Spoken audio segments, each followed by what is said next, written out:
Adolfo Eslava, profesor del Departamento de Ciencias Políticas de la Universidad de AFIT. Primero que todo, cuando hablamos de desarrollo, tenemos que insistir en que hablar de desarrollo es hablar de personas.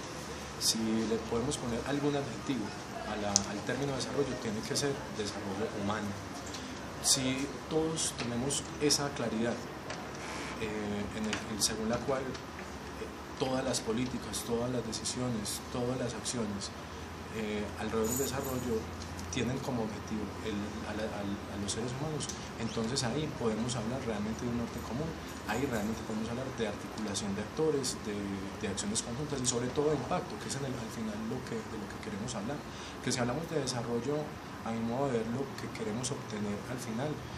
es transformación de la vida de las personas, de la vida personal, de la vida cotidiana de las personas, y en especial, pues digamos, de las personas menos favorecidas, en especial de las personas que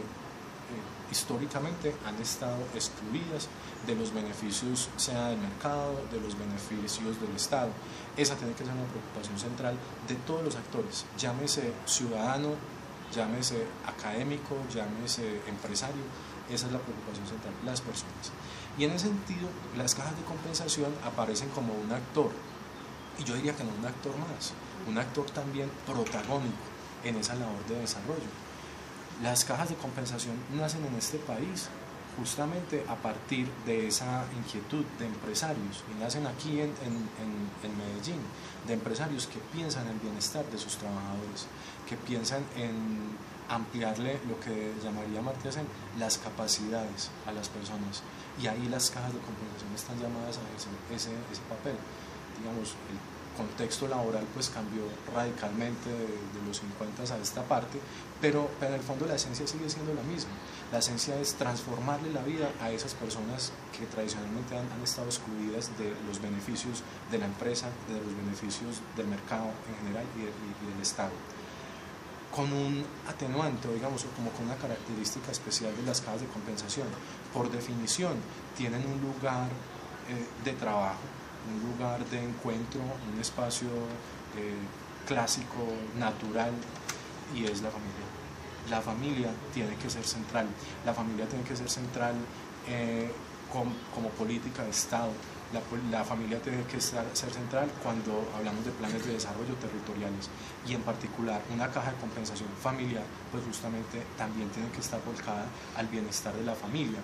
pero más que el bienestar es a la transformación de las realidades que cotidianamente vive una familia, y esas cotidianidades de las familias, insisto, vulnerables, excluidas, son situaciones lamentables, son situaciones que están a la espera, que están exigiendo intervenciones de todo tipo. Ahora bien, como el reto supera por mucho la posibilidad de acción de una caja de compensación, ahí es donde empieza, digamos, también a plantearse la necesidad de la articulación, y por eso comenzaba desarrollo humano. Si todos tenemos claro que lo que nos preocupa es las personas, la calidad de vida de las personas,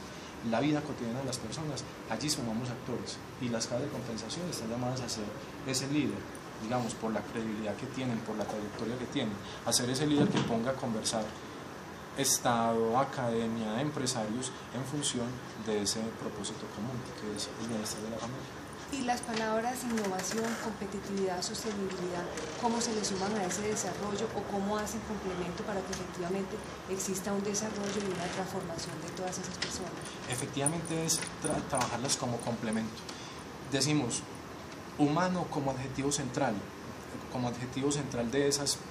decisiones políticas y acciones de desarrollo humano, y alrededor de de esa apuesta central, entonces entran a complementar las tareas, a complementar. Entonces la competitividad pasa por las empresas tienen que pensar en clave competitiva, en un mundo globalizado, que no se pueden quedar atrás porque están en medio de una competencia. La sostenibilidad, porque tenemos que pensar en que los recursos tienen que, digamos, respetar pues la naturaleza,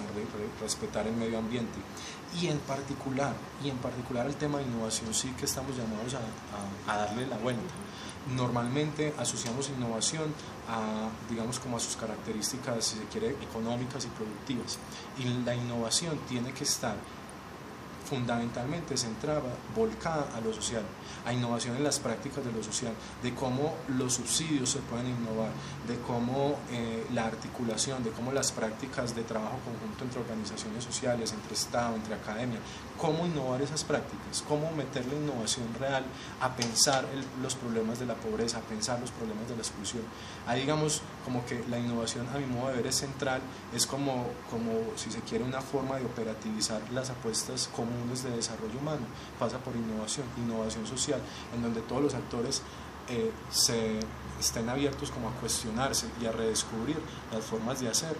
sobre todo encaminados a transformar la vida cotidiana de las personas. Excelente.